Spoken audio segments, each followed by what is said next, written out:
I'm so proud to be here in this place. I feel so privileged to be here in this place.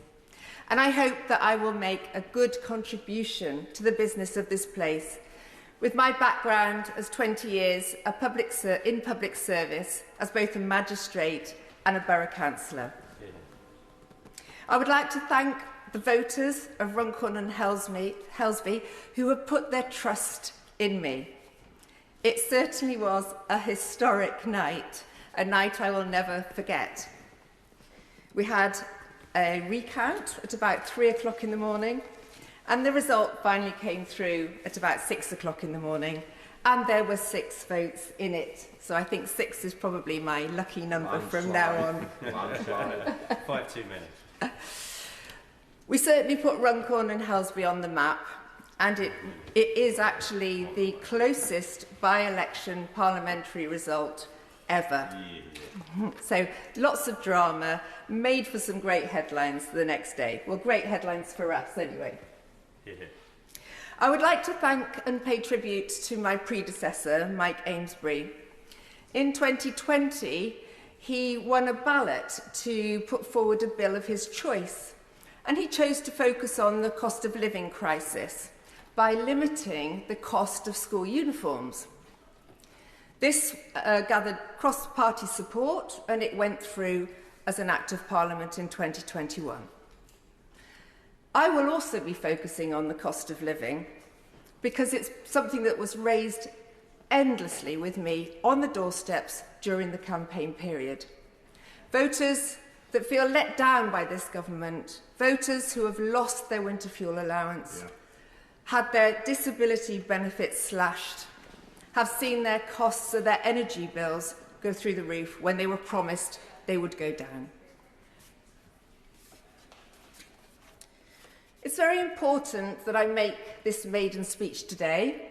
There were a few raised eyebrows. I've only been here, well, in fact, less than a week. But this bill is important because it's so relevant to what I believe in. In Runcorn, there are over 900 illegal immigrants that we know about.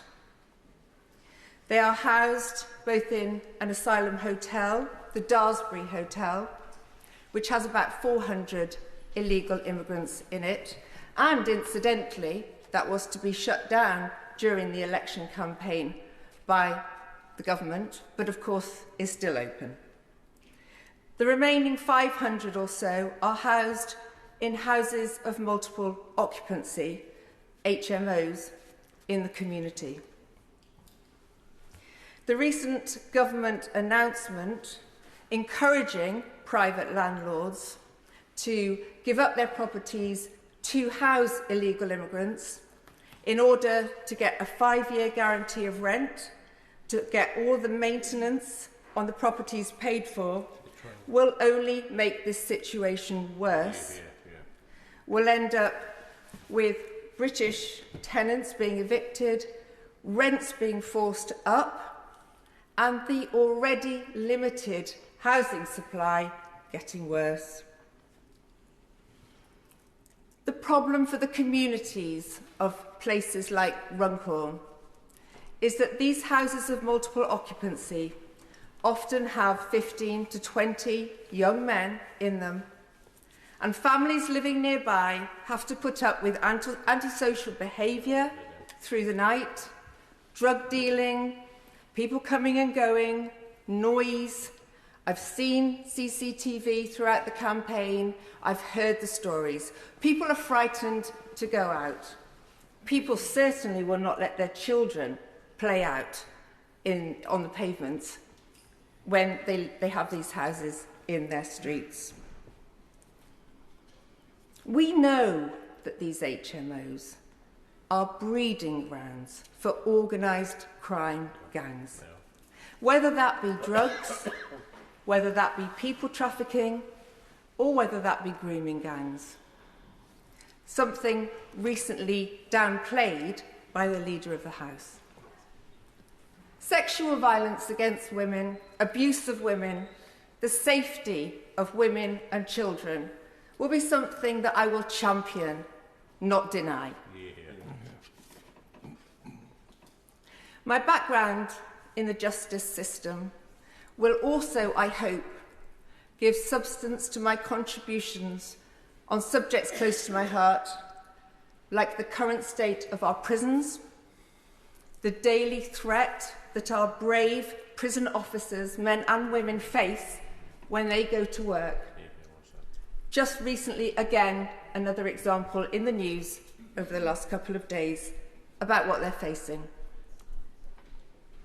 I will also be a strong voice against the prosecutions of our Northern Ireland veterans who were so brave on our behalf in the Troubles. I will be brave as they were for us, and I will stand up for what is right and fair. Turning to the constituency itself. It's a new constituency. It was formed in the boundary changes of last year by 5 other constituencies lending areas to its geography. Not only is it new, it's diverse. It's home to some of the wealthiest, to some of the poorest. It's home to a beautiful market town, vibrant town of Frodsham, to Runcorn Old Town, which is in decline and in desperate need of investment. It has beautiful leafy villages, and it has housing estates battling drug crime, battling antisocial behaviour. And I have lots of wonderful businesses in the constituency, ranging from the chemical industry, the farming industry, right through to the science park. So there's a lot of really good businesses in this constituency. But there are many challenges ahead. And some of the problems that I'm going to take on behalf of my constituents are things like the drastic shortage of housing, on things like the desperate need for investment and regeneration of the old town. The standard of education in the 5 secondary schools is at best average, at worst way below average. Somebody needs to highlight these issues. We have an incinerator that churns out toxic waste. An investigation into the health implications is currently ongoing. And then we have the white elephant that is the net zero project. Carbon capture, carbon storage, and an extensive solar panel farm right across the middle of this constituency. I will challenge the people who've put these policies in place. I will speak for the people who have so long lacked the representation they deserve. This constituency has huge potential. It has hard-working people that just want fairness, and I will be their voice. To conclude, I would like to thank the Honourable Member for Clacton for his vision, his commitment, and his conviction that has brought a new voice to this chamber. I will stand up for what is right. To all my colleagues in this room, you will find me fair, principled, and here to serve my constituents.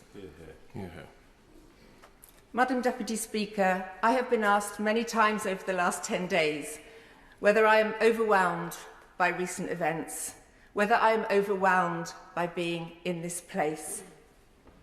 I am not overwhelmed. I am deeply respectful of this place.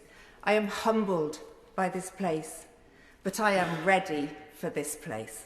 Thank you. I call Chris Murray. Thank you, Madam Deputy Speaker. And it's an honour to follow that eloquent and impassioned maiden speech by our new honourable member. I can tell we'll be hearing a lot more from her in this House. And while I'm sure her colleagues are pleased to have their number back up to 5, I think we can all understand her lucky number is 6. Can I draw the House's attention to my register of interest?